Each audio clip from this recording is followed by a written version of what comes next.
So we're going to talk straight away about misogyny, mysandry.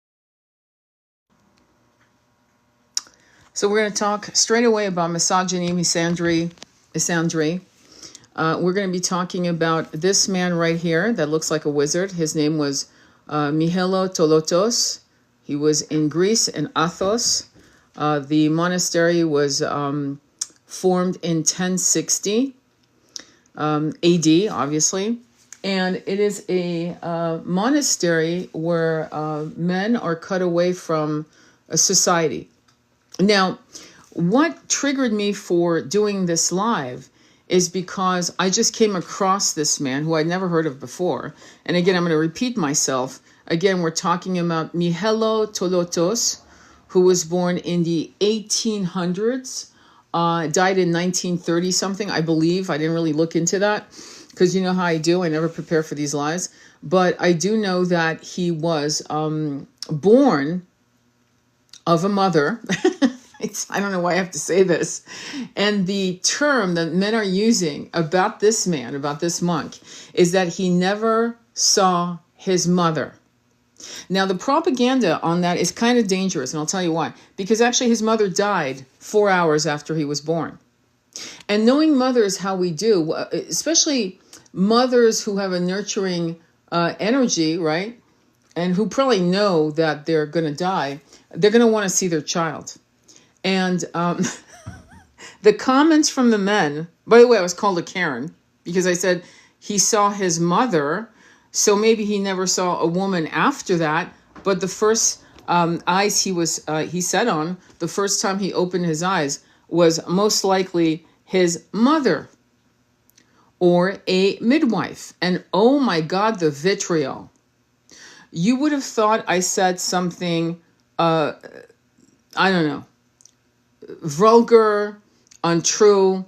They went after me, which I don't give a shit. I'm just laughing. I'm laughing my ass off. It's no different, in my opinion, than misandry, women who hate men. To me, these kinds of gender wars that have been co-created for a while, to control us, to separate us, which, by the way, again, goes right back to the twin flame dynamics. It is very important to dissect. And I love your input on that. Because the fact that no one could honor the fact that this monk was pushed out into the world from his mother's womb unto planet Earth. They couldn't even credit that.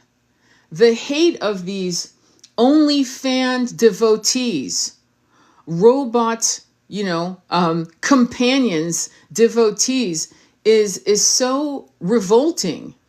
And it is revolting to me as women who beat the drum of hating men.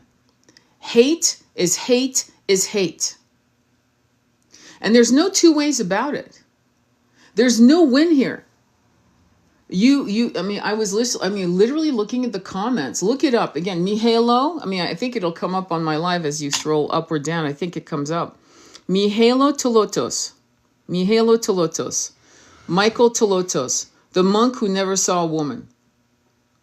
Why is this important? Well, because it sets a stage of rhetoric that is very damaging to the sacred feminine, which again becomes an egregore of hate, which hits our divine masculines. It's something they have to struggle against. It's like walking against a strong hurricane. Because hate, if you know anything about manifesting at all, it isn't what you say that manifests what you want. It's what you feel. The universe, being a holographic universe, doesn't give a fuck what you say. Because if you say, I'm rich, and you're depressed, I'm going to win the lotto, and you don't believe it. You don't believe it. You're not getting a dime. And by the way, let me just say, fuck lotto. I'm rich. I have $100,000 in cash in my liquid, in a crypto, in my bank account, my savings account, whatever, in gold, whatever, however you have it, in stock, whatever. So what you feel is the most important power that you have.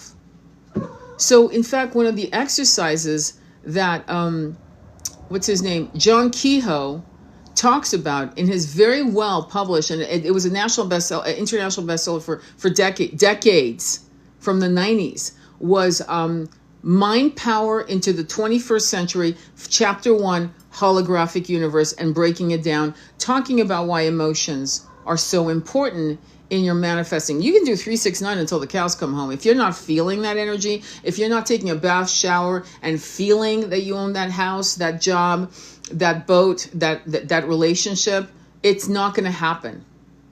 Now let's go back to misogyny. So misogyny, and why it is so dangerous for us as a collective, is because I'm seeing how it's impacting our divine, broken, wounded, addicted masculines in a twin flame runner chaser journey that is actually trying to destroy the divine feminine's very heart center, turning her into a masculine. I can't tell you how many women in their 40s, this happened to me as well, by the way, are the man of the house, taking care of the man, not the other way around. They are the breadwinners. They are the hustlers. They keep the house together. And in some instances, these men won't lift a fucking finger. Not one. Okay? I didn't know men could be that broken. You would think that there would be a balance. So we're going back to Mysogyny Tolotos, right? There's nothing wrong with the man. He's not the problem. He was born as an orphan. His father couldn't take care of him, and his father handed him to the monks, and they raised him. Nothing wrong with that story. Not one iota is wrong. It's actually a beautiful story. It's a story that's been repeated in Buddhism, Christianity, and other religions. And religions we've long forgotten. Religions that were around 4,000 or 5,000 years ago that we don't remember. So it's not the problem. The problem is how our current masculines, broken little boys, I'm going to call them boys because they're not fucking men. Because men don't act stupid like that. Women don't act like this either. These broken boys, these toxic boys who are so excited for their robotic girlfriend. Can't wait to get their little rubber dolly. Because then she doesn't talk back. And let's not forget, there was a time, 4 centuries, where women were told never to show their intelligence. Never. Because it made them unattractive. That's what made Cleopatra famous throughout the ages. That's what made Joan of Arc famous across the ages. And Eleanor of Aquitaine. And those are just 3 women I'm thinking of from the top of my head. Completely different in their backgrounds and in their trajectories and how they were going to change the history of the world and how women could be seen.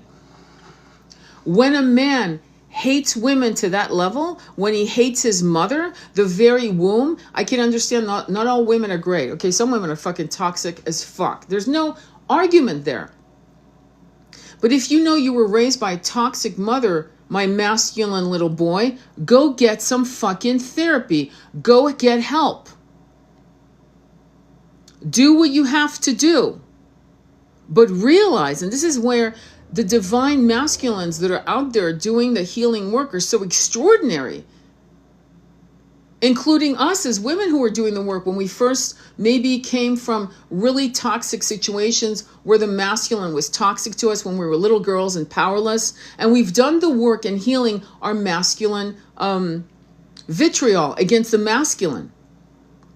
If you read my book, Recall, where I talk about, it's actually based on my story, when I'm 18 years old at the Waterloo Club in the Bahamas and what I do with that boy.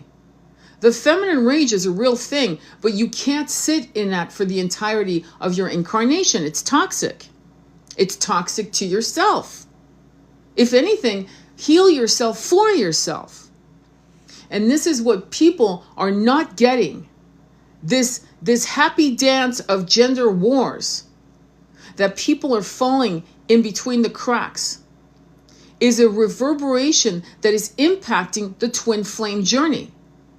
Have you noticed, going completely off topic but on topic, in my opinion, the fact that after Twin Flame Universe, which was on Amazon last year, and on Netflix, another version of the same rhetoric, and Vanity Fair's article on the fact that we are a cult and we don't exist as twin flames, twin rays, that there was never a program to show the opposite. Because trust me, we would have all heard about it and we would have all talked about it. There has never been a balanced view. But you know what we always hear? The bear in the woods. We always hear these incredible stories, these heartbreaking stories of women having to commit, like the women in Sudan, committing harikari, 140 some women, at one swoop, instead of letting these guerrillas to come in knowing what they were going to do from the UAE. Okay? Because that, at least they had their fate in their hands.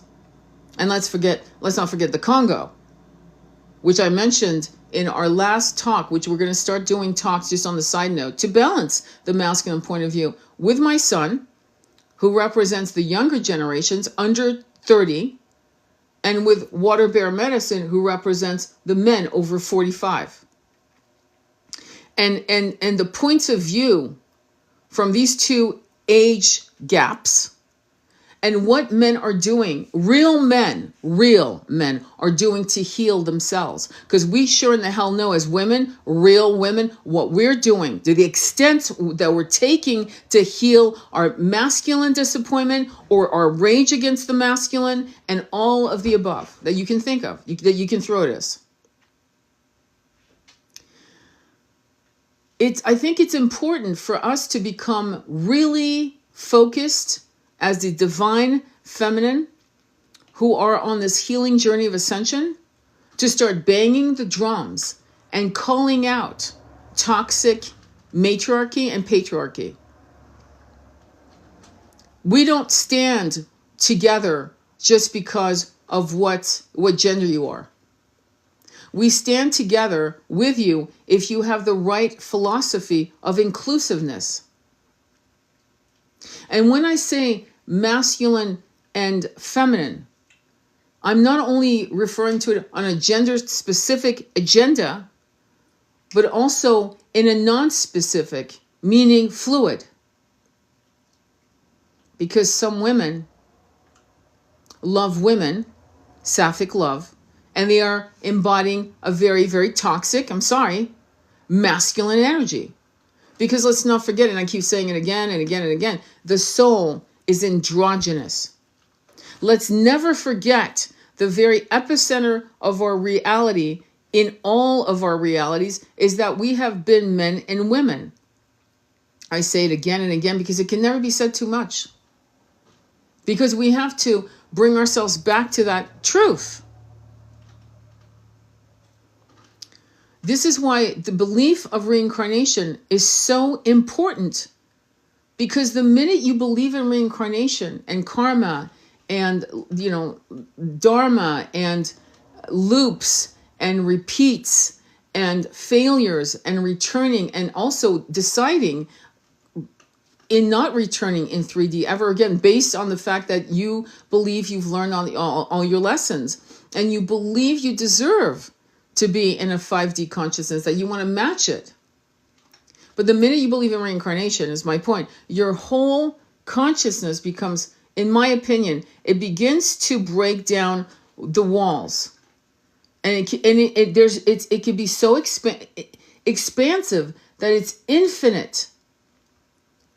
And it's infinite to some degree in our, physical 3D bodies. But I also feel, of course, when we pass away, when we drop our bodies and we come from a place of trust and surrender and explosive, expansiveness, that suddenly we realize it's half the bullshit we believed in. Like I'm sure when I pass, when I drop my body, I'm going to go, how the fuck did I believe X, Y, and Z? Why did I still hold on to these old antiquated ideas. Believe me, we're all dealing with calcifications that we're trying to be self-aware of it, but we're not. That's why we need Doc Holidays, friends that call us out on our bullshit. We need them to be our mirrors. This is why the twin flame dynamic is so powerful. Because what you thought you had healed in talk therapy, when your twin walks in and you're like, oh my God, I thought I had, healed my abandonment issues, my clinging issues, my jealousy issues, my trying to overgive issues. I mean, I've been in therapy for 10 years. What the fuck is going on here? And that is what's so fantastic about the twin flame journey, that people have no fucking clue. This is not something you can talk to anyone who's not walked this walk. If they're not walking this walk, you might as well be speaking Latin, Aramaic, Chinese, Japanese. They don't fucking know what you're talking about, or French. They don't know what you're talking about. And they will think that you are dealing with obsession, fatal attraction type shit, which is insulting. Because people who go through the twin flame journey suffer. So going back to Myhelo Tolotos, the monk, who all these men, these misogynistic little boys, only fan devotees, I'm going to call them that straight out, making these girls earning $500,000 per month, multiple girls, who don't even know what to do with that kind of money. I've seen them interview. I don't even know what to do with my money. Mic drop. Where's this money coming from? What kind of consciousness would do that? What generation or generations are doing that? When you look at, and again, we need to repeat it, Bonnie Blue, one woman, 1,500 men standing in line. And men are actively talking about the healing trauma of the collision course of what it was to be a man and what it is to be a good man. Hence, look up thegoodmanproject.com. It's been around since, I believe, 1998 or 1999, on the heels of Iron John by, I believe it was David Bly or Robert Bly, I forgot, but it's Iron John. And men were camping and talking and crying and talking about their trauma. There was a movie called The Great Santini. Sometimes it's not that men are essayed, though a lot are as children. It's the fact that they get beaten up by their fathers. And that kind of trauma of physically harming a child, you can talk to any psychologist, it's massively damaging. It shuts down the entire soul of a child. And actually, the soul runs for cover and never comes out. No kidding, you can't talk to your man. Why would you? I had a friend who had that problem with her father. He beat the shit out of her. And she came out as a masculine feminine. It was very damaging, to the point where she had an H addiction with 5 kids and overdosed at 36. Great woman, though. Got her master's. She was a go-getter. But the damage of the broken masculine and how they incorporate and spill their trauma onto children is massive. And one of the great wisdoms is, heal your shit before you even consider having kids. And that goes for women as well. I'm glad I didn't have my son until I was in my 30s. There's no way I would have been who I was in my 20s. I would have been an asshole in my 20s. Selfish, unaware, trying my best. There are people in their 20s that are fantastic. Don't get me wrong. I'm saying me. Me, personally me. And I'm glad I waited. So the comments on this particular monk, he's never seen a woman. Yeah, he did. He did it. As soon as he came out of his mother's womb, he was cleaned and swaddled and put to her breast. And now, especially born in the 1800s, you can bet your ass. And there was a midwife, most likely. So he saw women. And so the last woman he would have gazed on 4 hours before she passed was his mother. And these men were absolutely like rabid little boys. And that is not to be allowed. Free speech is one thing. That kind of hate is dangerous. Doesn't matter if it comes from women or men. That's my message to you.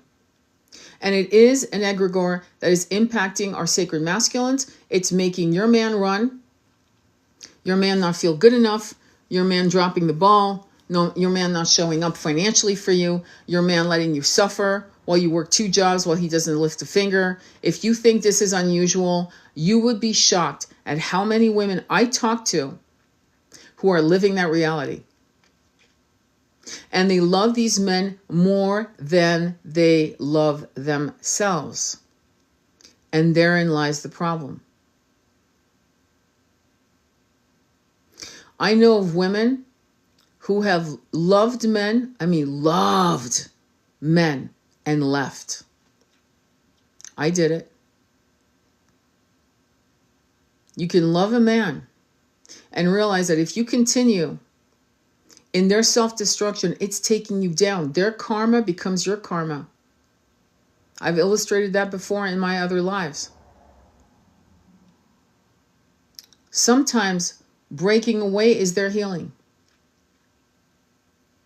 But we as divine feminine high priestesses, we need to start doing some much more focused work in our meditation, in the kind of content we create, in including sacred masculines, in inviting them on talks, in calling out misandry and misogyny.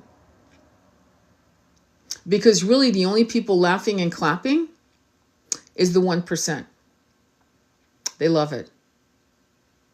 They always have. That's why Maria Magdalena and Yeshua were separated through the scriptures.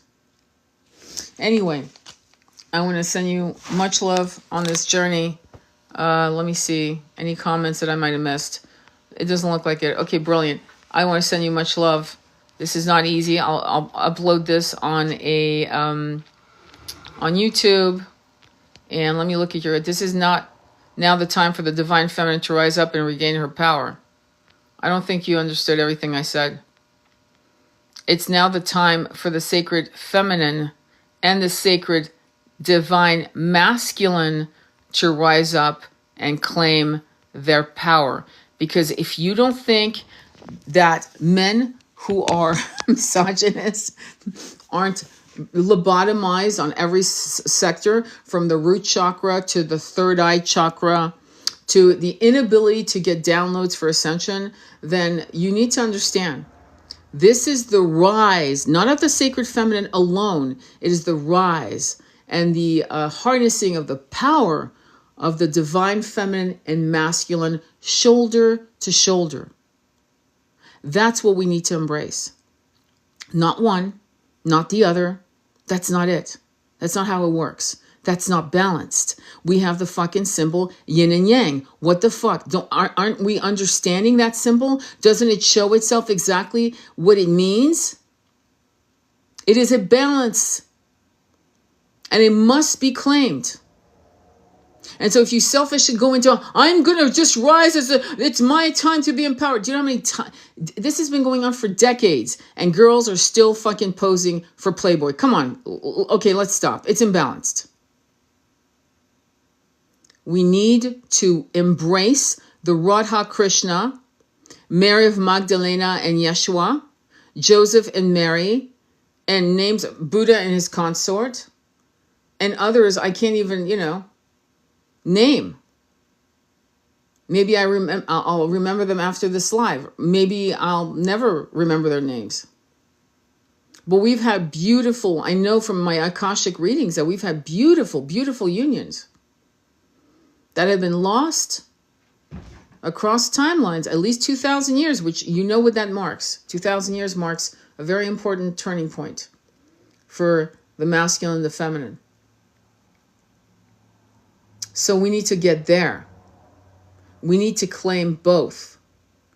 One is powerless without the other. Can we survive without each other? Well, no fucking shit. Look, we've done it for 2,000 years. Are we fucking happier than we were 2,000 years ago? Not really. Hello? There's more distractions, more addictions. Are we happy? What do people really want? They want to love and be loved. They want to know they're safe. They want to know that love will last forever. At least until their last breath. Why do you think The Notebook is such a famous movie, book, story? Because everyone dreams of it. But that's not going to happen for everyone unless we claim the balance of the divine masculine and feminine, masculine standing shoulder to shoulder. And until that happens, and until we claim that, then we are going to be lost, calling out like she-wolves and wolves looking for our mate. And that's exactly what I see. I do this for a living. I have clients coming to me every day. And the pain I see is caused by the fuckery of these energies that, though is not part of your daily consciousness, impacts you like the 100 monkey theory concept. I hope that makes sense. I certainly do. I hope so. But if it doesn't, I don't know what to say. This is, the picture is Myhelo Tolotos, who was a monk at the Athos monastery that was established in 1060 AD. It is a monastery for men only, which we can understand that. I mean, you know, just like there's abbeys for women only. Hello, nuns. And one of the rhetorics is that he never set eyes on a woman, forgetting that he was born from a woman. I mean, it's like she died 4 hours later. So that's why I chose that. And he looks like a wizard with very interesting symbols and things of that nature. So I'm going to go ahead and upload this live so you guys can listen to it from the beginning. And let's do better, my love, my beautiful sisters, my beautiful high priestesses. Let's do better. Let's go find our masculines who are also bereft and who need the sacred feminine, just like you in some aspects need. And when I say need, I don't mean need the way you think. We don't need anybody. Clearly, we've seen it with yogis up in the mountains of the Himalayas, and meditating alone for decades, or feminines going into abbeys and never dealing with men. Like we don't need. But if we're going to thrive and enjoy the nectar of our incarnations, it's a nectar that is beautiful to protect and enrich. Trust me, one of the things I remember saying to my beautiful twin was, I don't need you, but I need you. And he goes, I know what you mean. I know what you mean. We were hyper independent. Trust me, this concept that twin flames, twin rays are codependent is the funniest fucking shit I've ever heard. Funniest shit I've ever heard. And here's why. And I've said it before. Because the runner-chaser dynamic, most women, most men in a twin flame are either in a fucked up marriage or single and celibate. Trust me, they're doing the work on their own. And trust me, they're not, okay? They're not codependent because they're learning how to be hyper independent. So that when some of them actually come into union, like me and my twin came into union for the final leg of our journey in this incarnation, we were hyper independent but aligned. All of the bullshit fell away. You know, the ego games. You know, the dating coach advices. Ghost him. Ghost her. Make her earn. No, fuck that. No, I love you. I love you too. I don't need you. I don't need you either, but I need you. And to understand that and to honor that is something that you have to incorporate into your own journey. And it will come. If it's not happening now, it will come. Typically, in a twin flame journey, there's always a high-level soulmate. Always. I've yet to see that not happening.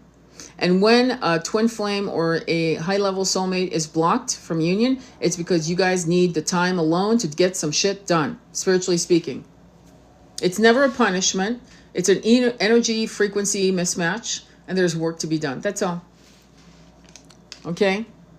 And the more powerful you get, that energy actually remotely benefits your twin. So it's very interesting. All right, I'm going to upload this soon. Spread the love, exactly.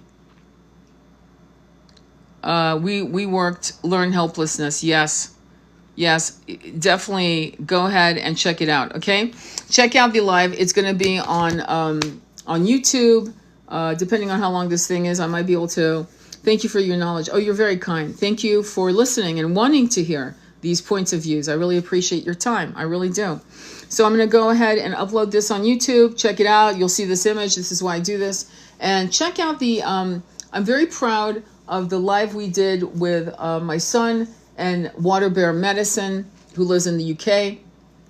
And those conversations, we will continue having them to give so that you as divine feminines can understand that not all men are assholes. Because right now, the way things look, the point of view is so fucking slanted in that way that it's giving divine feminines a sense of hopelessness. And I want you to know that there are unicorns out there. There are men intent of fucking ferocious on their healing. They are, no rock is unturned. No rock. And they're analyzing themselves. Some of them are doing sacred plant medicine to go even deeper, to explode out of their own root chakra bullshit, dogmatic, patriarchal training, to see beyond the realms of planet Earth 3D. I mean, there are men out there that are fucking doing shit that, I'm not kidding. There's a great quote, and I'm paraphrasing it badly. I'm just going to say it out, but it was a beautiful quote I once saw, and I never forgot it. It said, a man should go out and do sacred plant medicine and tear through his trauma and come back to his divine feminine, humbled. Because when you do, divine plant medicine, you do come back humbled. It doesn't matter if you're a man or a woman, but in this case, it was about the dynamics of what men need to do. And men have talked about doing that. And it changes them. It's a 180. It's a massive tsunami, hurricane, earthquake, fucking the whole thing collapses, and they emerge out of the ocean of consciousness renewed. A new birth is upon them. This has happened to me. This has happened to my son. And this happens to many, many people around the world. This is one thing that some people do. Some people get to that point simply through meditation. It's very interesting. There are all sorts of ways to get to a higher understanding of what is keeping you trapped and fear-locked into one stagnating position. It's fascinating. We are multidimensional light beings, souls who are enclosed in this little bird cage called the human body. We are lions in a bird's cage, and we can barely stretch sometimes. But we can telepathically transcend that and travel, and through our meditations, through our breathing techniques, through our writing, through just literally laying in nature and just surrendering and sinking into Pachamama and allowing downloads to come, ascension light codes to come. But we have to be completely vulnerable to this newfound power that we own if we just claim it. All right, so I'll upload this on YouTube. Check it out. Same handle, Sacred Intimacy Tarot. And sending you much love on your journey. Namaste, be well.